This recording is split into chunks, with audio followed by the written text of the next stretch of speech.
एक समय की बात है, एक गांव में मीना नाम की एक लड़की रहती थी। उसके पापा लालचंद गांव के बड़े सेठ थे। उनके पास बहुत से बगीचे और जमीन थी।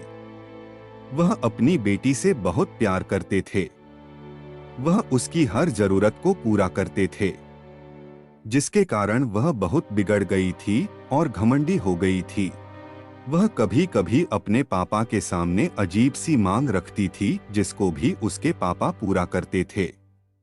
वह कभी कभी अपने घर के नौकरों का अनादर करती थी। लीला की एक दोस्त रमा थी, जिसके साथ वह अक्सर खेला करती थी। एक दिन लीला उसकी दोस्त रमा कुछ दोस्तों के साथ मेले में जा रहे थे। वहां पर रमा जिस तरह चल रही थी, उससे एक बूढ़े व्यक्ति को टक्कर लग गई और वह व्यक्ति गिर गया। जब बूढ़े व्यक्ति ने लीला से संभल कर चलने के लिए कहा, तो इस पर लीला ने बूढ़े व्यक्ति को बोला, इसमें उसकी ही गलती है। कुछ देर मेले में घूमकर झूला झूलने के बाद वह मेले से आने लगे। बीच में उनको एक आम का पेड़ नजर आया, जिस पर बहुत से आम के फल लगे हुए थे। लीला और उसके दोस्त उस पेड़ के पास जाकर पत्थर से उस पेड़ के आम तोड़ने लगे। कुछ देर में उनने इतने फल तोड़ लिए जिससे उन सबका पेट भर जाए। लीला के सभी दोस्त टूटे हुए आम को उठाकर खाने लगे और आम तोड़ना बंद कर दिया, लेकिन लीला अभी भी आम तोड़ रही थी। जब रमा ने लीला से कहा कि हमने इतने आम तोड़ लिए हैं कि हम सबका इससे पेट भर सके, तो तुम और आम क्यों तोड़ रही हो? लीला बोली, मैं इस पेड़ के सभी आम तोड़ दूंगी। रमा और उसके दोस्त आम खाने में व्यस्त हो गए, लेकिन लीला आम तोड़ती रही। कुछ देर के अंदर बहुत सारे आम तोड़ने के बाद भी वह बाकी आम तोड़ने में लगी रही। तभी वह आम का पेड़ बोल उठा, लीला तुम इतने फल क्यों तोड़ रही हो? जितने आम तुमने तोड़े हैं वह तुम्हारे लिए पर्याप्त है।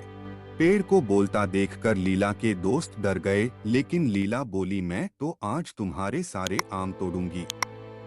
आम के पेड़ ने लीला को चेतावनी दी, वह रुक जाए और बाकी आम न तोड़े, लेकिन लीला कहाँ मानने वाली थी। उसने आम तोड़ना जारी रखा और बोला, तुम मेरा क्या बिगाड़ोगे? आम के पेड़ ने बोला, लीला तुम बहुत घमंडी लड़की हो, तुमको सबक सिखाना ही पड़ेगा। इसके बाद आम के पेड़ ने लीला पर जादू किया, जिससे उसकी मूंछें निकल आई। उसे देखकर उसके सभी साथी हंसने लगे। लीला आम के पेड़ से विनती करने लगी, वह अब ऐसा नहीं करेगी, वह उसकी मूंछों को हटा दे। लेकिन आम का पेड़ बोला, पहले तुम जाकर अपने पिता को लेकर आ, अगर वह मुझसे इसके लिए बोलेंगे तभी मैं तुम्हारी मूंछों को हटाऊंगा। यह सुनकर लीला मुंह पर चुन्नी लपेटकर घर जाने लगी। मार्केट में जाने पर बहुत तेज हवा आई और उसकी चुन्नी उड़ गई, जिससे सभी लोगों ने लीला की मूंछों को देख लिया और मूंछों वाली लड़की कहकर हंसने लगे। लीला उन सब से पीछा छुड़ाकर अपने घर चली गई और अपने पापा को सारी बात बताई। उसके पिता लालचंद अपनी बेटी को परेशान देखकर तभी लीला के साथ उस आम के पेड़ के पास जाने के लिए चल पड़े। आम के पेड़ के पास जाकर लीलाचंद ने उससे अपनी बेटी की मूंछों को हटाने को बोला। आम का पेड़ बोला, तुम अपनी बेटी की हर जरूरत को पूरा करते हो, जिससे वह बहुत घमंडी हो गई है और किसी की कोई बात नहीं मानती।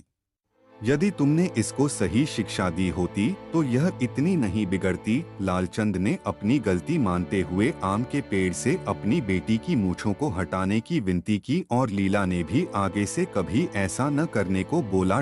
लालचंद के विनती करने पर आम के पेड़ ने लीला की मूंछों को हटा दिया। इसके बाद लीला सुधर गई और सबसे सही से पेश आने लगी और घमंड करना बंद कर दिया। इस कहानी से हमें यह सीख मिलती है कि हमें कभी भी घमंड नहीं करना चाहिए।